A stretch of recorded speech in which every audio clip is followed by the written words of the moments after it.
that?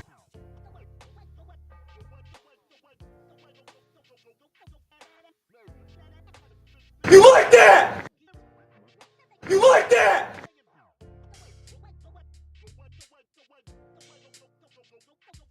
You've had enough of that shit. You've had enough of that shit.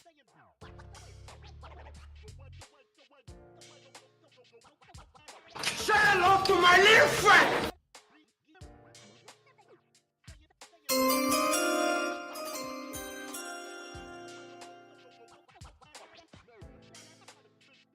Playoffs? Playoffs? It's my quarterback. Stop playing with us.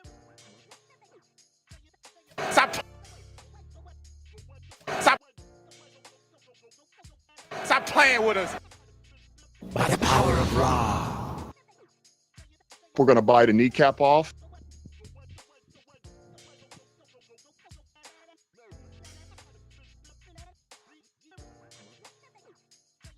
Welcome back, ladies and gentlemen. How y'all doing out there? It's a beautiful Friday. TGIF. Welcome back to the Villain Report, where kneecaps get bitten, narratives get shredded, and the 313 sports, well, they get the spotlight that they deserve. I am your host, Russell Wayne, the voice of vengeance, the mouth of the Motor City Madness, and your unapologetic villain of the 313. In today's episode, we're going to talk about some key matchups for the Lions versus the Packers for Sunday's game on the frozen tundra of Lambeau Field. We'll talk about what happened last night in the Cowboys-Eagles game, as well as your questions and your comments and your concerns. Faith, family, and then football. In that order, we use football to spend time with our family. We don't let football use us. You can connect with the villain, the 313 villain, on YouTube and Facebook right there, and connect with us on the YouTube page right there. We're trying to reach a goal, and you can help us get there by clicking that link and hitting that subscribe button and becoming part of the Villain Squad, right? On 77,000 people on our Facebook page. Thank you for that. We're also on Instagram, TikTok, and I'm on X as well. If you're a fan of Detroit's sports, any of them, then you might want to connect with me, and I would like that. This episode is brought to you by Fanatics.com. If you're rocking with the 313, if you bleed Honolulu blue, then you need to gear up like the real one over at Fanatics, our official merch partner. We're talking Lions jerseys, blackout hoodies, throwback Tigers gear, WWE gear, Red Wings drip so icy it should come with a Zamboni. So here's what you do. You click that link in the description. And use that special link, save up 25% off of your order from our affiliate marketing partner, Fanatics. Every click supports the channel, the page, and lets the world know that Detroit fans do it bigger and better. Villain Squad don't do knockoffs. We do official. We do Fanatics. Get yours. Welcome one, welcome all, ladies and gentlemen. How y'all doing today? Want to see what we got going on here. I am the host. My name is R-Dub, the villain, the 313 villain. Good morning to you, Rick C. You like that? Good morning to you, Davey. What's going on, brother? Tyler's in the house. You like that? Dwayne's in the house. You like that? Good morning to everybody. Today, I wanted to get into some of the key matchups for our game. There's a real game. Now, tomorrow, I'm going to have a special guest on my show from the Frozen Tundra guys. And you may have seen him in my comments with the Fool's Gold Lion stuff. But he's going to pick some games with me. We'll talk a little bit about the Packers game tomorrow from a Packer point of view. But that is some. So let's start out with that Eagles versus Cowboys game they have right there. Let me see if I get my screen sharing capabilities going on here. Anybody watch that game? I mean, might as well start with that, right?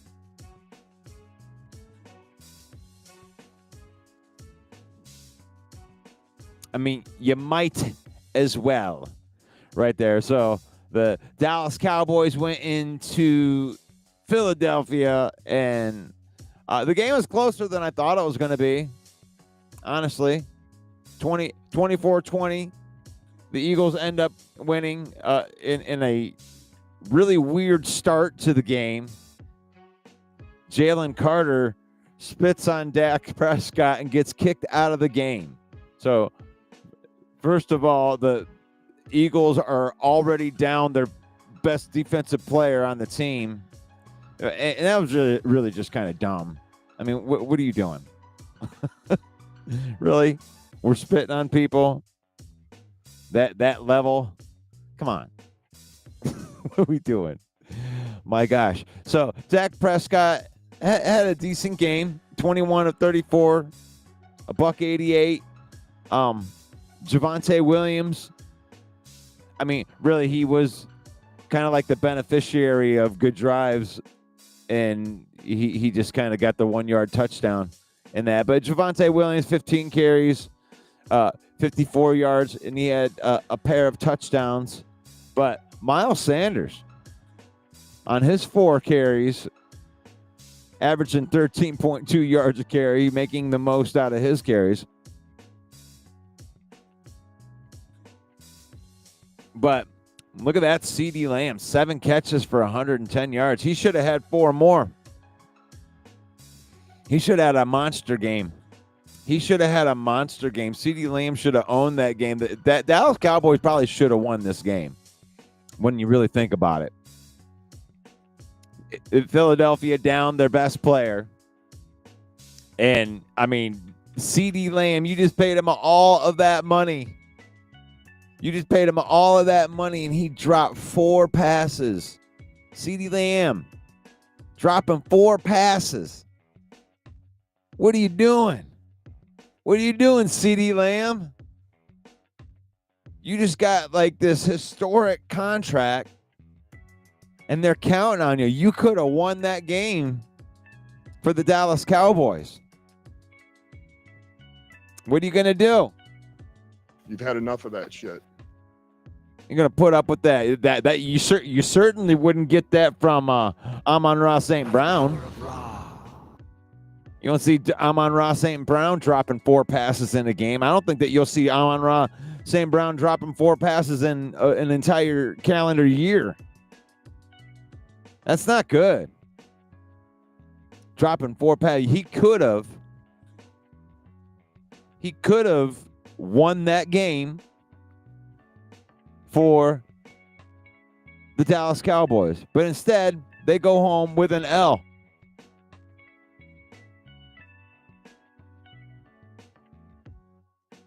I mean, I thought Dallas's defense played pretty good, considering Jalen Hurts was, he was Jalen Hurts.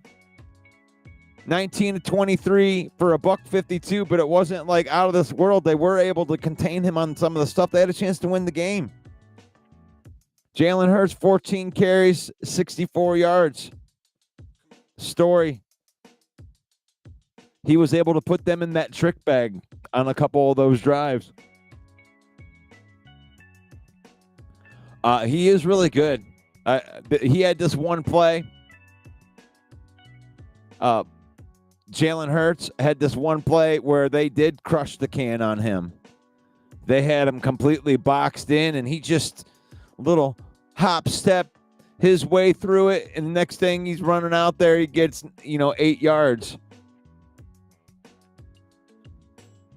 So, I mean, that dude can ball.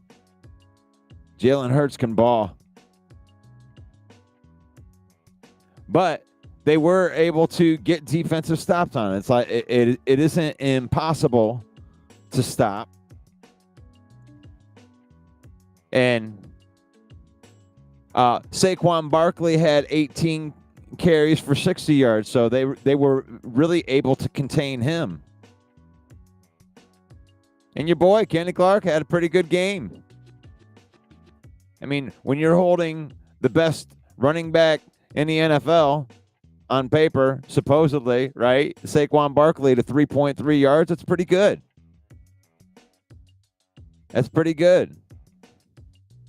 And when you're talking about not having Micah Parsons anymore, that might be one of these trades where it might end up being good for both franchises. It does happen where trades just kind of work out for two different franchises, but I think they like their young guys in there.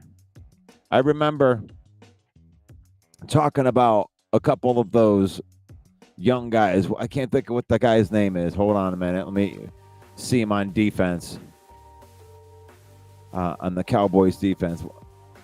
It's slipping my Marshawn Neeland. I mean, I know he's no Micah Parsons, but, you can believe in some of your younger talent. It's not going to be as good there, but they still played pretty good defense against Philadelphia, in my opinion. Looking at these things. I'm sorry, I'm technically challenged today. I'm thinking I'm showing you guys stuff, and I'm not. No, but Neeland had a sack last night. That was good to see the next man up work with it. Right, George Pickens, he had only three catches for 30 yards, but he did have a couple penalties on that. On the Eagles side of things, they're still really good on defense. But those cornerbacks aren't as good. That's something that I noticed right off the bat. Adoree Jackson, he's no Darius Slay. They've definitely taken a step back in their secondary. Which is, I mean, that's what happens. You win the Super Bowl and you lose good players. When your team is good and you're drafting good, then you're going to lose good players. So they're hoping to get that progression thing going, kind of like the Lions. You're hoping that your players from last year are better than this year as we get into the game again in the key matchups. What do you think the key matchups are for this Lions game? Going into Lambeau Field. I mean, obviously, you could start with the obvious one, right? Protecting Jared Goff from Parsons, right? That becomes more difficult. So, what do you think of that matchup? I'm thinking the offensive line versus the pass rush and the defensive line. With that matchup, it's key for sure. Are they going to be lining up Micah Parsons right over top of Taylor Decker for the whole game? Right? I mean, or are they going to attack Sewell with him? Because I think that's a good matchup. I think that if you're a real football enthusiast, you're like, this is awesome. Penei Sewell versus Micah Parsons twice a year. You know, and even on the Taylor Decker end, but it's like a tag team, right? Rashad Gary and Micah Parsons versus Taylor Decker and Penei Sewell. The Brothers of Destruction versus the Legion of Doom. It's great. It's great for football. You got to beat good teams, good players. And I love that matchup. And then when it comes to the middle, I mean, you got a lot of unknowns there, right? You can say the same thing about the Lions.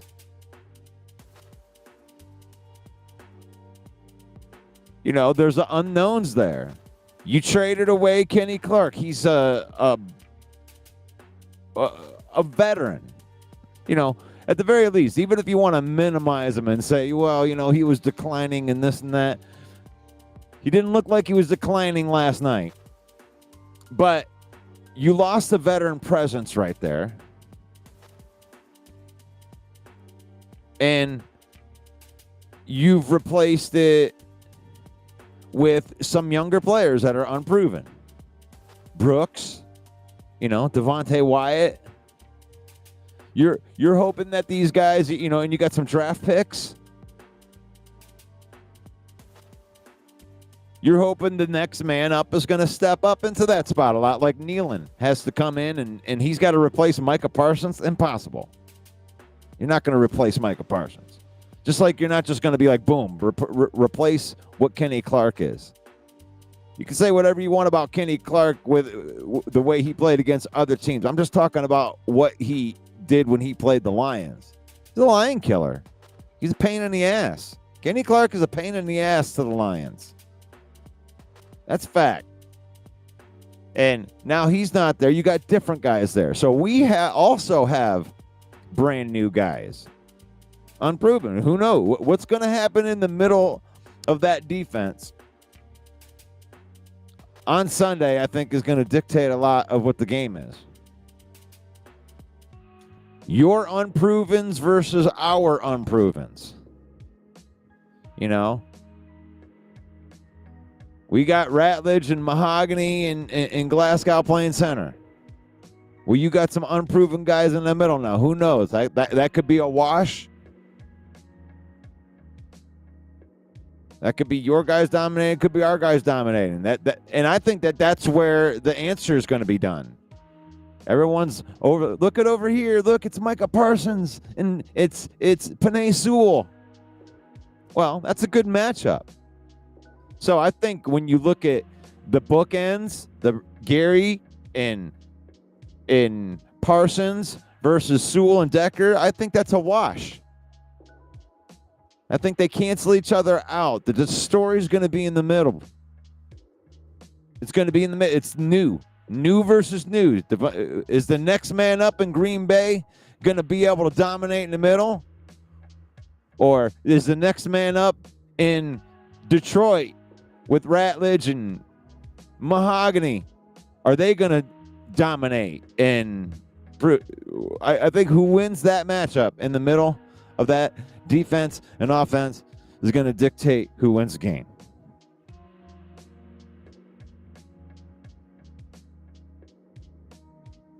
Now, that's not the only factor, because there's things that I believe that the Lions can do to Green Bay to help even if they are getting beat in the middle. If Green Bay's winning that matchup in the middle, they would go to more of the quick release type of stuff to take the pressure off of that. You design your plays to get the ball into the hands of the playmakers even faster. And plus the run game, too. Can you run downhill? You know, the Lions running backs versus the Green Bay Packer linebackers.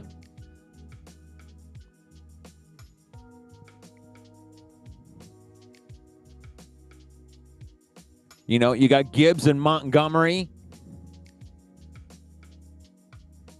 against Cooper, Quay Walker, and McDuffie. I like our chances there.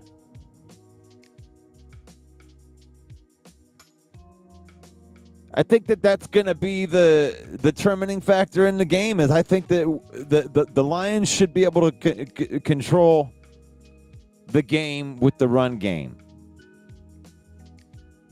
With Gibbs and Montgomery. And the key matchup, Rick, you got it, brother. Let me get into these comments right here to make sure I'm not just stomping all over you guys.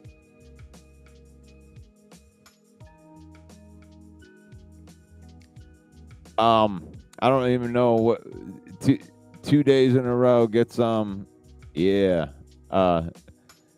This game is going to be crazy. Agreeing with me being them being childish. And right there, this is Jameson Williams versus that Packers secondary. This is probably the most glaring mismatch that there is in the game. As far as the Lions offense versus the Green Bay defense, is they don't have enough firepower to cover our firepower. So if the Lions attack, I mean, I think that could be an all-day thing. I don't think they don't have a cornerback in Green Bay right now that can cover Jameson Williams. It just isn't there. And they're susceptible. That defense was susceptible against the run when you do the power type of run. So you couple that with Jahmyr Gibbs having a good day on the ground, you move that safety up in the box, just like JMO said in his interview. You know, they're going to play off of each other. You know, if they sneak those safeties up into that box and you're going to leave Jameson Williams against that secondary one-on-one with no help over the top, it could be a long day for the Green Bay secondary. I mean, you better hope that Parsons gets there. But Goff gets rid of the ball in like 2.3 seconds on average. So it's like, we'll have to see. Because John Morton may be changing that. Because I do think that they're taking more shots downfield this year. Ben Johnson's offense is a lot more quicker stuff. So we'll have to see how much of that stuff that they keep. Detroit Fan Man says our boy Jeff Risden was on the West Michigan Radio Huge Show previewing the game. The question was, how many FTP starters would be starters in Detroit? 2 on offense, 3 on defense. Kind of wonder who he picked. Yeah, I'm feeling very, very confident when it comes to the other side of the ball, too. You know, against Jordan Love, the Lions defense, against Jordan Love without Christian Watson, Jordan Love with a new rookie wide receiver, and a banged-up Jaden Reed. They're really going to have to depend on that running game. So I think that's going to be the question of the day, right? Like, if Green Bay could run the football, then that kind of saves them from their weakness.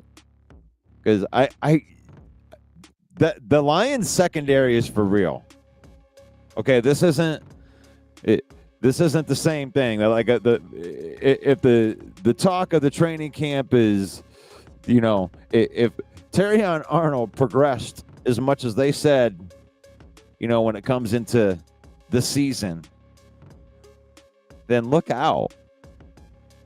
If DJ Reed ends up being your second cornerback in 1A, 1B, that's pretty damn solid. Amik Robertson is solid. Brian Branch and Kirby Joseph are solid. That's it. That is a loaded secondary. And that's another advantage I think that we have is the loaded secondary. Green Bay doesn't have enough wide receivers. We got the cornerbacks to cover two really, really good wide receivers. So if, Jamar Chase and T. Higgins are out there, I think that we got them. We can cover them. This defense is just different. If you want to pull up last year's stats and look at it and try to pile it up on this defense, you're just wrong. Because the matchup is we got some new players that are old players that are going to be in this game that you didn't see at all last year. You didn't see Aiden Hutchinson and you didn't see Derek Barnes, and those are two significant pieces.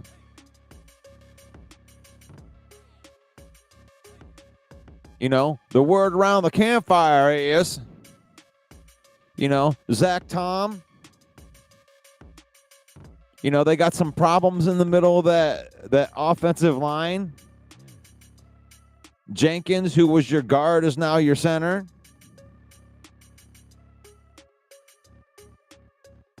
Kind of the same thing that we're going through. So therein lies the question. And on both sides of the ball, I think you're really looking at the interior of the offensive and the defensive lines. It's huge. It's huge. Because if Green Bay wants to get anything done, Josh Jacobs has to be able to run the football. They have to establish a running game. Because if they're going to be down, some of their best players on offense, they need to establish that running game. And they don't have any wide receivers that I think that are going to do anything against our cornerbacks. They're going to get locked down. So, can they block in the middle? Can Aiden Hutchinson eat against Zach Tom? And Davenport's playing in this game, guys. Go figure. You're going to get Davenport, Talik Williams, DJ Reader, and Aiden Hutchinson. I don't know how long Davenport's going to get in there. I don't know how long he's going to be able to play for, but he's in this first game. And when he's out there, Aiden Hutchinson and Davenport are formidable coming off the edges.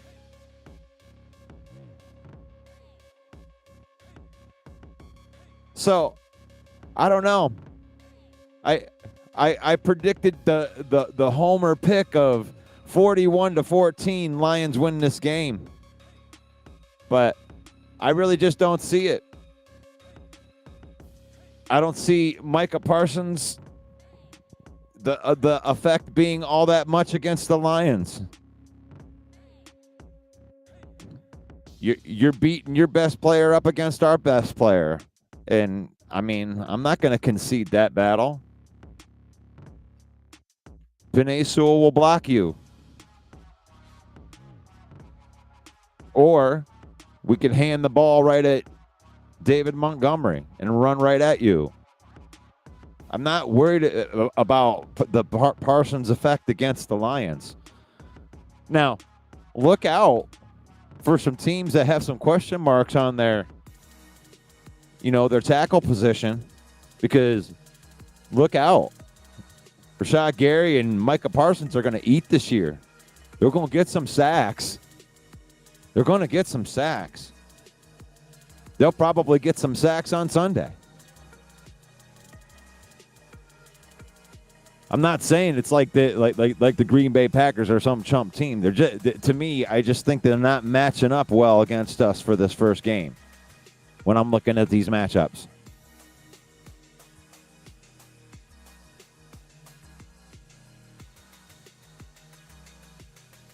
I don't know. Let me know what you think out there. Central Scrutinizer said blitz will come from everywhere.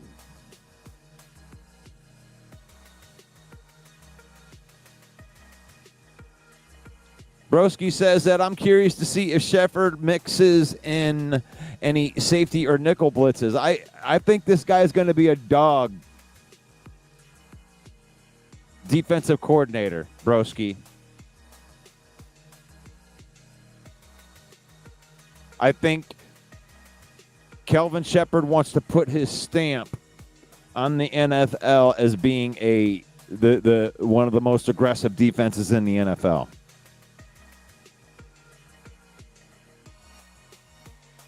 The Lions are a team that we're going to hit the ground running on offense and defense. We're trying to score, and we're trying to take the ball away from you.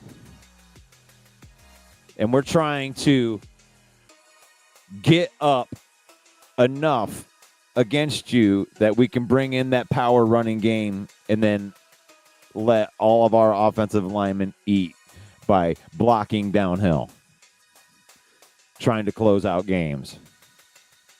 I think he's going to be very aggressive, Broski. I think he's going to blitz Brian Branch. I think he's going to blitz Jack Campbell. I think he's going to blitz Derek Barnes.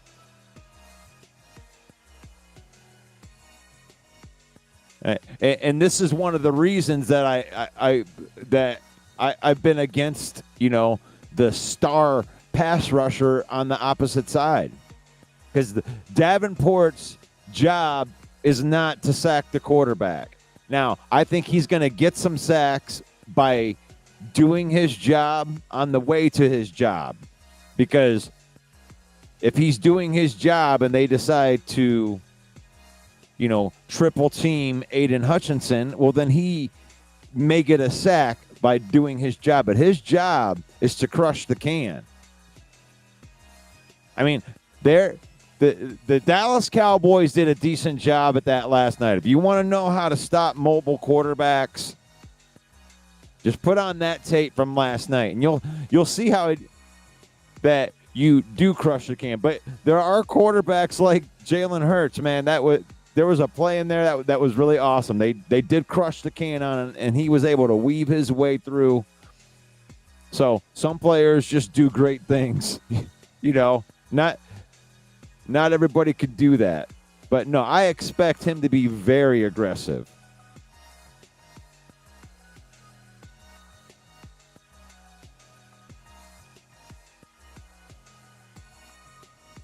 Yeah, Barry agrees with me. He says you got to watch out for Barnes blitzing. See, he's the underestimated piece right there. That's why I believe that he is going to be the second stat on this defense as far as sacks go is Derek Barnes. Because you could see how they wanted to deploy him last year before he got injured.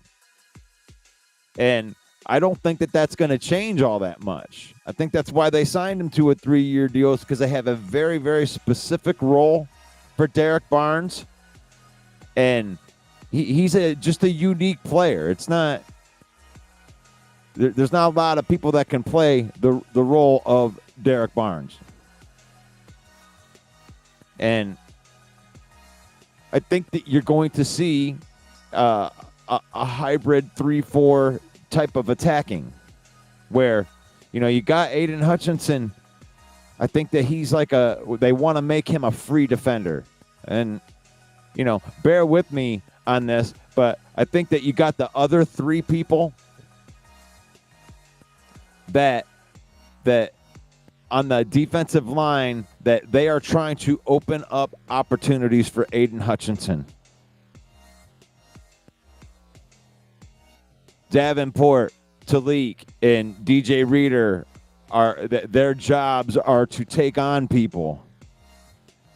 And we are trying to get on the defensive line Aiden Hutchinson as many one-on-one looks or the best looks for him to get at the quarterback and stop the run.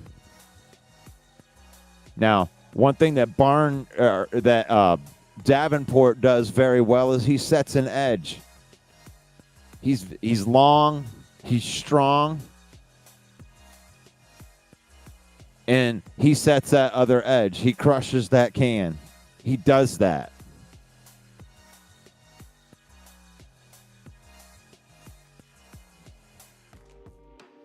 The Lions play in a multiple scheme when it comes to the defense. That's why where being multiple you could change your position.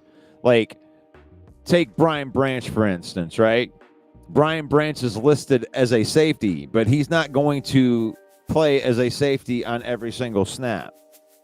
He's listed as a safety, but sometimes when the offense will make his shifts and do whatever, the Lions want to be able to shift their defense without having to shift the player.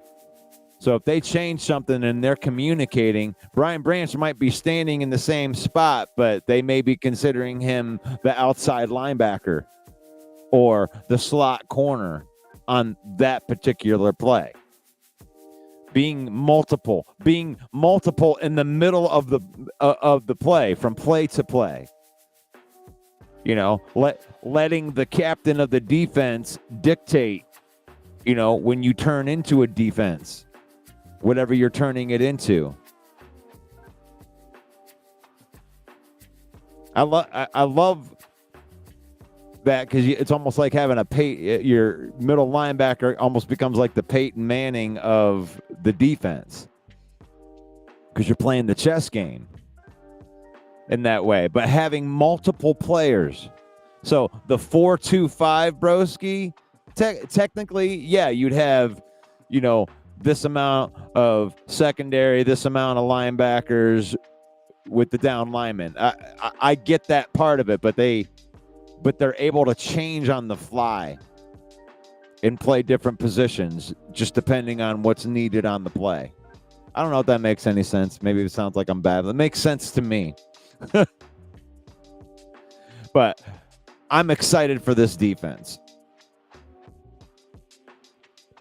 Kelvin Shepherd has been groomed for this. The players that he has been working with in that linebacker room for the last 3 years, it's like he's already got a great relationship with those guys. And those are the guys that are leading the defense now. You know, that's why I'm excited for a Derek Barnes. Because their old OG, their coach, the guy that brought them up position-wise, Kelvin Shepherd, just became the defensive coordinator. And you're damn right that Kelvin Shepherd's going to feature some of his foxhole buddies in with this new defense. That's why I think Jack Campbell is going to take an unrecognizable step. I'm talking a first-team All-Pro. I think he's going to be one of the best linebackers in the NFL.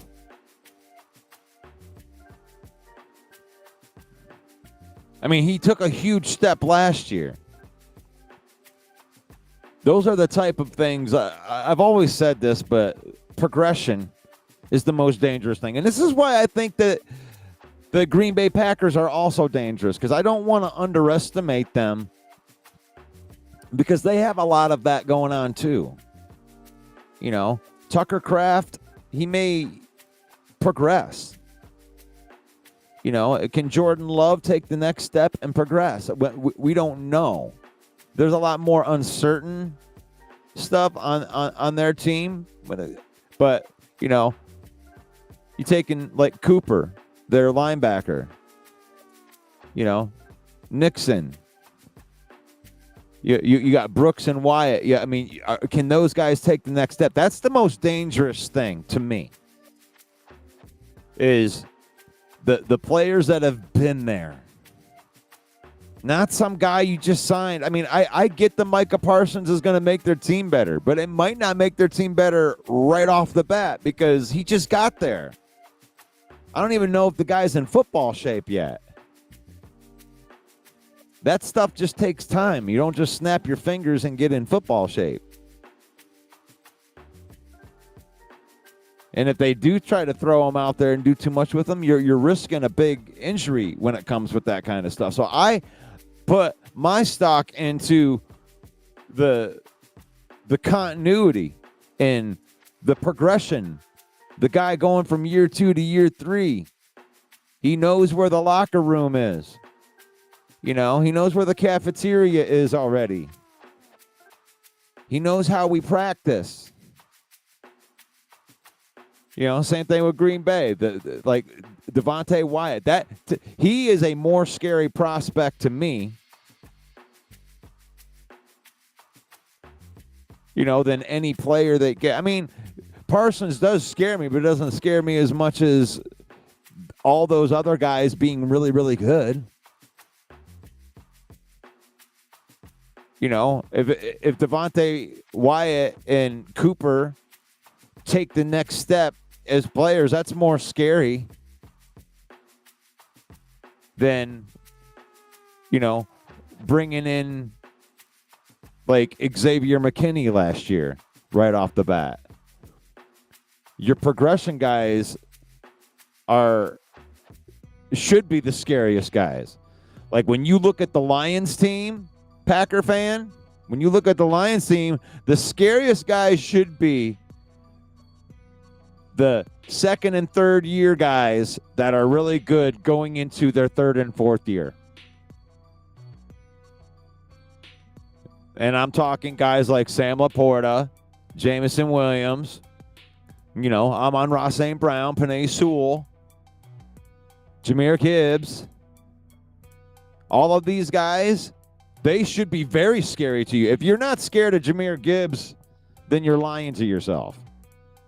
Every team in the NFL is scared of Jahmyr Gibbs and Jamison Williams. And the thing is we don't even know how good they're going to be yet. Lion fan doesn't. This should excite Lion fans because Jahmyr Gibbs has only played 2 years in the NFL. So he's going into his third year, even more progression. That's the most exciting thing. You know, Jack Campbell being drafted in the first round, you know, that's exciting the first year. But progressing from second year and now he's going into his third year, the progression, how much better can he be? If you've ever played Madden football before and you go in between seasons, what's the first thing that you do? You go check your roster and see who got new stats, who's got new skills, how good is my team now? All the progression guys. That's it. You want your progression guys. You know, and we're told from training camp that we're going to like the progression of Terrion Arnold. We're going to like the progression of Aiden Hutchinson, who is fully cleared from his injury. Like I had to fight with people all season long. Well, you don't know what it's like to have an injury like that. I'm a doctor. I know all about these injuries, and he just won't be the same. Fighting through all of that to finally having him go out onto the field and to be able to show you that this is Hutch. This is Hutchinson, and he's another player that was just drafted a couple years ago that's going to be a long, be on this team for a long time. And he's going to keep getting better. So I think it's going to be fun in that way. And that should be the scariest part of the Lions defense. The Lions got a stacked roster. I can't even see how people can look at this game with a straight face and think that the Packers could win this game, other than, any given Sunday. I don't see how it is. I mean, if you think Parsons is going to make that big of a difference, I mean, he's going against my best player, Steve. That's fun. You have a hope and a wish and a prayer for some of that stuff. That's fine. But when you look at the Lions roster from top to bottom, and the only thing that you got is coordinators, okay, you may have me there. If the Lions don't come out, well-oiled and, they look like they're not, coached that well, then maybe I'll give your coordinator talk a little bit more credence. But I'm not worried about the Packers.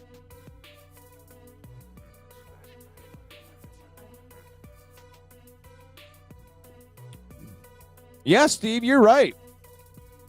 We got Steve. Steve's a Packer fan. I like seeing Steve in here. And he said Hutchinson might want $50 to $55 million a year, a.k.a. Logan Paul. That's true.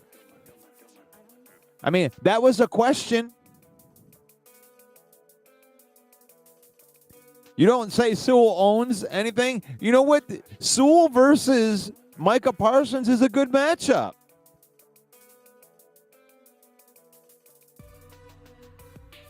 I mean, if you look back through the history of Sewell versus Parsons, there's been, I think this is a heavyweight championship bout right here. Sewell versus Parsons. I know in 2023 he got the best of Sewell. In 2024,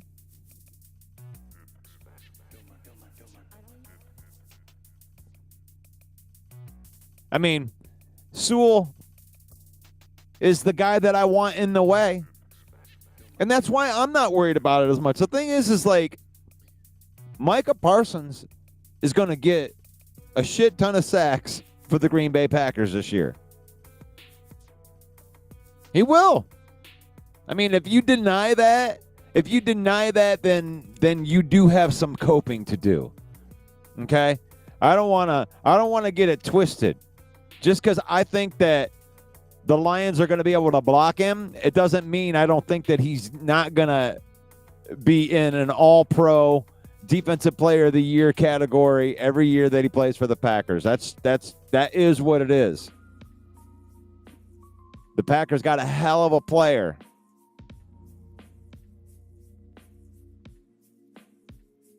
But the Lions have good players too. And that's the thing. Like, Lion fan isn't used to this.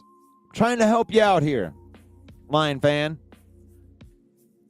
When your team is a winner, you have to go up against other teams that have good rosters and make huge, gigantic moves. But the thing is, at the end of the day, when your team is good, it doesn't matter what the other teams do. It matters what we do. And the best news that you can hear as a Lion fan is, there were some bumps and bruises in the training camp, but we're coming out of it relatively healthy in comparison to a lot of the other teams. The players that we had injured weren't as high impact to the right now. The key pieces are going into week one healthy. That's a good thing. We have a bunch of returning players. We have continuity. You should feel good about this team. I don't think that one player would make or break any of the teams. The best news that you can get as a Lion fan is that all of your players went through the training camp, and then you hear the stories of progression. You hear that these young players that you drafted that you want to be the future of the organization, they have a roster that can win a Super Bowl, and you got a whole bunch of players that aren't going to reach their ceiling even by the end of this year. So you're in this window, the Super Bowl window. There's a Super Bowl window here. Not like a Lion fan knows what that feels like. Lion fans have been living vicariously through other people going to the Super Bowl. It's like you don't know what that feeling is. We know what that feeling is, and we can speak on it even though we've never been there before because you've watched other teams go to it. I remember feeling the way that I do about my Lions, about the New England Patriots. Not that I like the New England Patriots, but I liked the field. What did that team have in common? Well, they kept on drafting players. Seemed like they hit on the draft every year. They always stocked up and had brand new players every year. Didn't sign any of their players. You know, they didn't give out these big contracts outside of the organization. They were always signing their own players. And then I look at it and I'm like, that's the recipe. That's how you do it. And then you see your team doing that.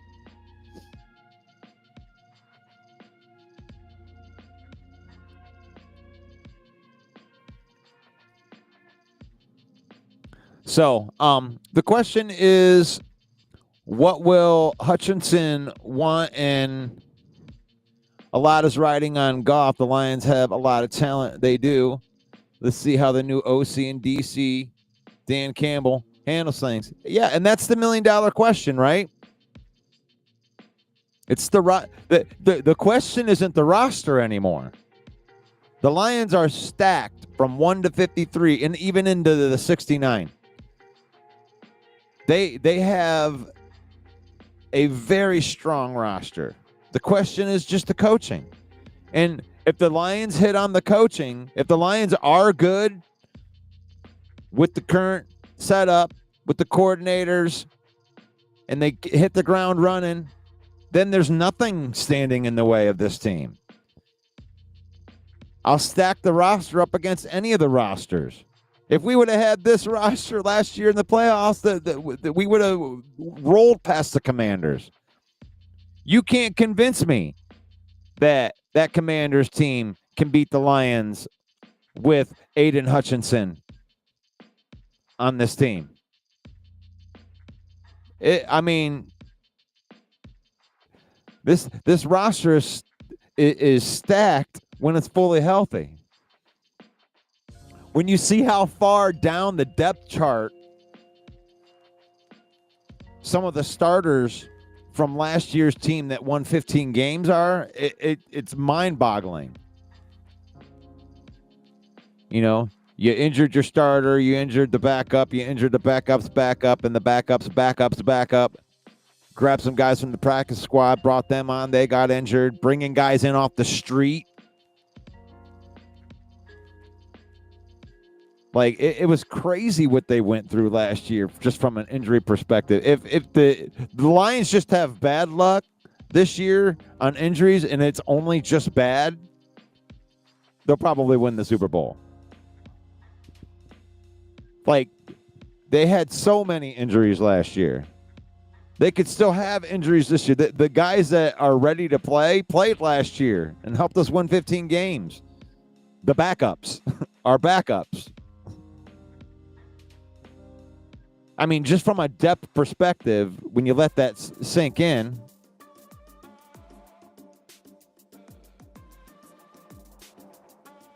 but, oh, my hurting broski's feelings, the hypothetical, oh.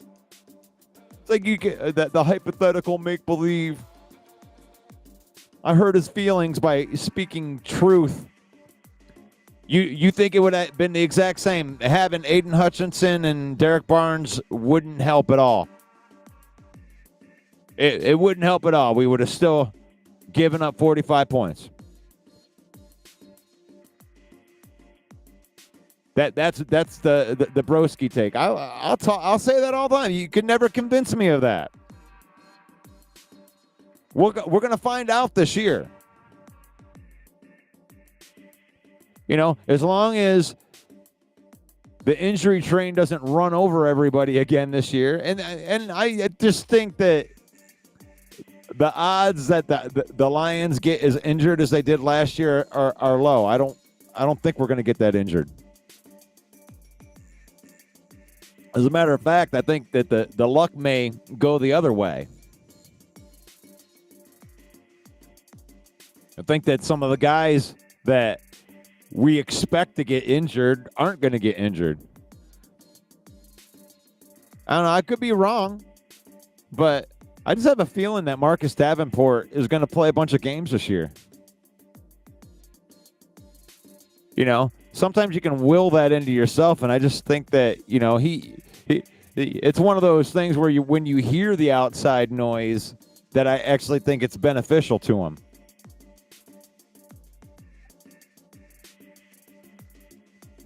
So, but there's a lot of reasons that I think that the Lions are at a certain point and they're not going to fall back. And the main point is the progression. We have so many good players that are going from year 2 to year 3, year 1 to year 2, year 3 to year 4. And they've been together and they've built this like bond, the like brotherhood. Because, you know, especially the guys that were on the team in the 2021 season, you know, it's not about who you are when you're winning. It's about who you are when you're losing. And like Sewell and Amon-Ra St. Brown and Barnes, you know, they went through a 3-13 season together.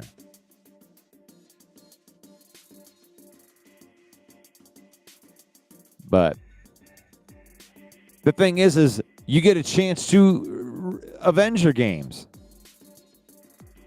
You know, that's all you can do.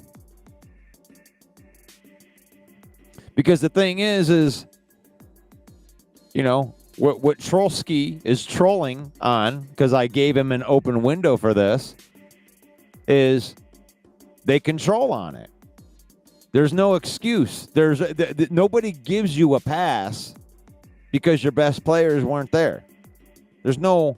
It's still, you still beat the Lions, even though it was the Lions without Jared or without Aiden Hutchinson or Derek Barnes or Aleem McNeil.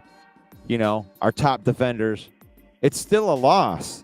That's still part of the game. Injuries are part of the game. And nobody's going to give you a pass. That's it. You know, you have to go back in the next year and you have to avenge that loss. You have to prove them wrong, right? And the thing is that the Lions last year, before those injuries, that defense was looking like it was progressing into a pretty damn good defense.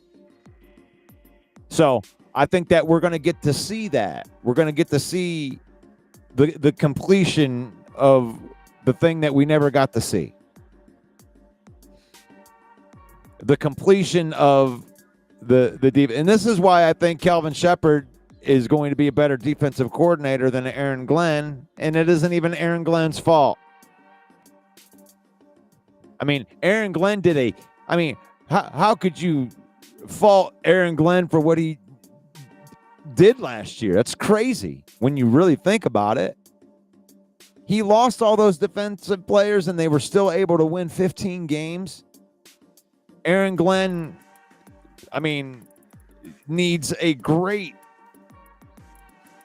he earned that head coaching job. He deserves all the credit in the world for getting a whole bunch of guys in that, like, the week of. The most impressive thing that Aaron Glenn did last year was the Green Bay game. You know, getting ready on Thanksgiving, getting like Jamal Adams and like a couple other guys just like off the street. Bring him in on Monday. Yep, there's your locker room, and just running the defense, getting them ready, and then winning the game. I remember all the Packer fans in here that were trolling me, telling me that there's no way you're going to win this game. You got too many people injured. It's over for you guys. And they ended up winning that game, even with some cab drivers and some people they pulled in off the street. That's why, my big shout out to Aaron Glenn for not listening to any of the excuses. There is no excuse. It's the next man up. I don't care how many next men up there are. Kudos to Aaron Glenn for being that guy that didn't give up and just took the next man up and made it work and won anyway. Aaron Glenn, you deserve your head coaching job. Ben Johnson, you deserve your head coaching job. You keep teams on their heels all the time as a play caller. So I have nothing but love for my former coordinators that made that all work like that. But they did have really good players, both of them. They had good players too. I give more credit to Aaron Glenn because of what he went through last year with the players.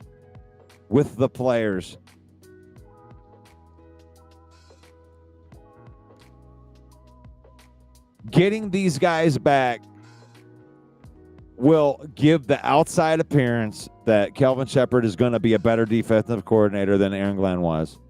And that's what it's going to be perceived from outside. From the outside world, they're going to be going, oh, wow, look at what Kelvin Shepard did with all these guys. That's crazy. Lions got to, because I think this is going to be the best defense that I've seen in the Lions' lifetime. In my lifetime,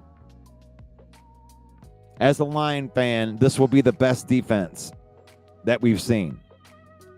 And it's not even Aaron Glenn's fault. It's the the growing and the blossoming of talent all at the same time. Being at the right place at the right time with said talent. And I'm not saying that he's not great. I think that he is great. He's very smart. But I think he's going to be a great defensive coordinator. He's going to take this ball. He's going to run with it. And 65% of the reason, and I made that number up, 65% of the reason that he's going to be a great coordinator is all of that talent. And all of that talent being right there and ready to go.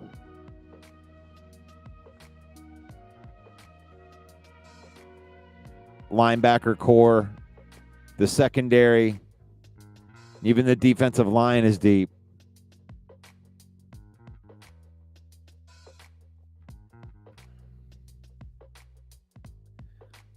So we'll see. Maybe my dreams will get shattered.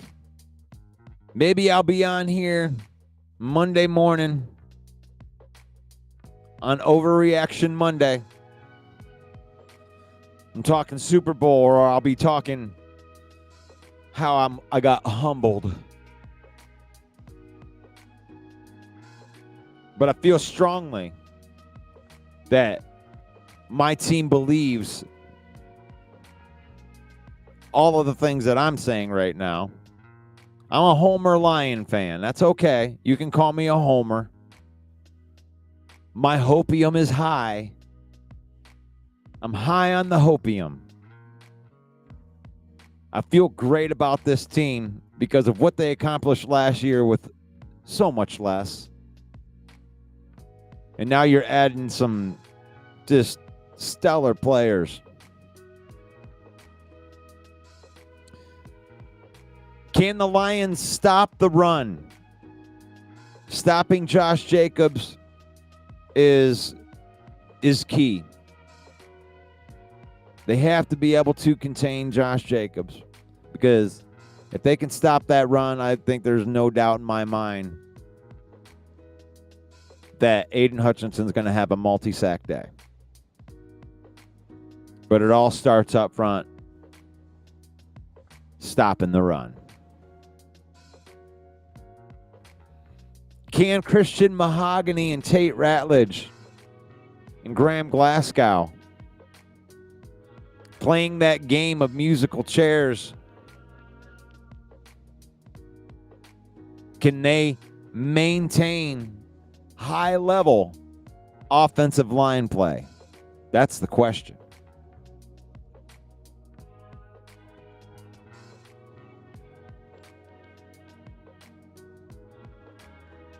I mean, the word is that Graham Glasgow is really smart, and he still has all of his notes. Him and Frank Ragnow were like the note masters. And there's confidence in Graham Glasgow being the center. And Christian Mahogany was outstanding in the minimum, you know, in the few snaps that he did take. He played in a couple games, but he played excellent in both of those games. And as far as Tate Ratledge goes, you know, you put him in a position that he's comfortable with at guard, and you stick him right next to the best offensive lineman in the NFL. I feel like that's going to be good. But what are your thoughts on that? Can Christian Mahogany, Tate Ratledge, and Glasgow fill that void?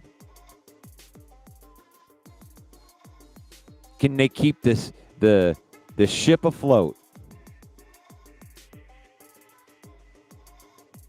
And Terrion Arnold. Is he ready for the big test? Can he be the shutdown corner that his teammates have been talking about, saying that his progression on defense, that he's gotten unrecognizably better during this offseason? And that would be great. I would love to see that. You know, you drafted the guy, you moved up into the first round to get him. You got your cornerback right there. And when you draft a cornerback in the first round, you want him to be, to me, a top 10 player at his position in the NFL. Can Terrion Arnold make that step? Can he make that step as being a top 10 corner in the NFL? Let me know in the comments. Give me a Y for yes and an N for no.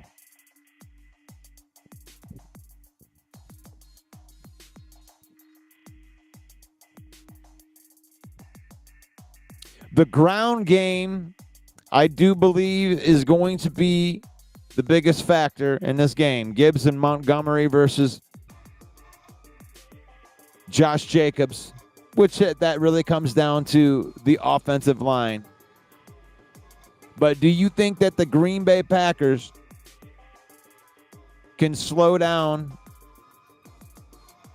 the Detroit Lions' dynamic offensive weapons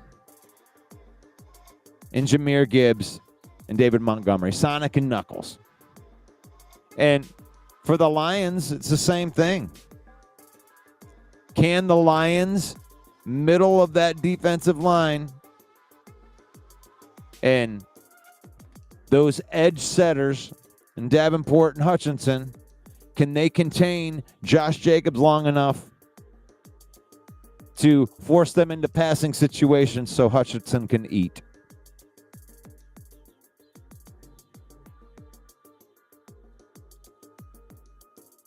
So those are the key matchups to me right there. They're really the middle of that offensive line. Because, I mean, the Parsons, without saying a ton about Parsons, in the big scheme, you know, Parsons is a defensive end, and we have two defensive end erasers. So I think that's a wash. I mean, I'm not saying that I don't think that Parsons or Gary are going to get a sack at all, but I'm just saying that's going to be just a good matchup And I call that a wash. Gary and Parsons versus Decker and Sewell is a wash to me. So the big question comes in the middle of the offensive and the defensive lines. You have question marks on both offensive lines, guys switching positions and everything. That's the key in the middle of that line. And the Lions secondary, my bad, the Packers secondary, and the Packers secondary versus the Lions wide receivers. In my opinion, that is a distinct advantage for the Lions wide receivers, and that is going to be the key contributing factor to why the Lions are going to win this game. Is they're not going to be able to contain our playmakers on the outside. When the game gets going, you're going to see some big plays that they won't be able to stop. All right. We're coming down to the end right here. We are a couple days away from football, folks. It's Friday. TGIF. I appreciate everybody jumping on here with me today. The Lions Villain Report. You can connect with me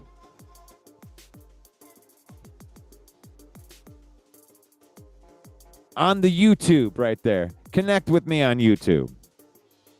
I'm trying to build this thing up. I'm almost at 1,000 people. Got 77,000 on that Facebook page, though. But I'm putting some emphasis on this YouTube. Hit me up on YouTube and give me a subscribe on there. Hit that notification bell. I'll let you know when we're going live. And it's going to be during this season, Monday through Saturday, the Lion Villain Report at 10 a.m. It's faith, family, and then football in that order. We use football to spend time with our family. We don't let football use us. And this episode of the Lion Villain Report is brought to you by Fanatics. If you're rocking with the 313 and you bleed Honolulu blue, then you need to gear up like the real one over at Fanatics, our official merch partner. I'm talking Lions jerseys, blackout hoodies, throwback Tigers gear, WWE gear, and Red Wings drip so icy. It should come with a Zamboni. So here's what you do. You click that link in the description. Save up to 25% off of your order. Every click supports this channel, the page, and lets the world know that Detroit fans do it bigger. The Villain Squad don't do knockoffs. We do official. We do Fanatics. Get yours. Thank you all for being part of this episode today. Looking forward to tomorrow. I'm going to get Robert Bertana on here. He's from the frozen tundra battlefield. We're going to do our picks. We're going to pick against the spread on all the Vegas odds on all the games. We'll talk a little bit about this game too. His thoughts on why he thinks the Packers are going to beat the Lions with that. But with that being said, I'm going to take off. I'm going to do my thing. May the Lord bless you. May the Lord keep you. May the Lord shine his face upon you until we meet again in Jesus' name. Amen. God bless you guys. Faith, family, then football. I'll see you tomorrow.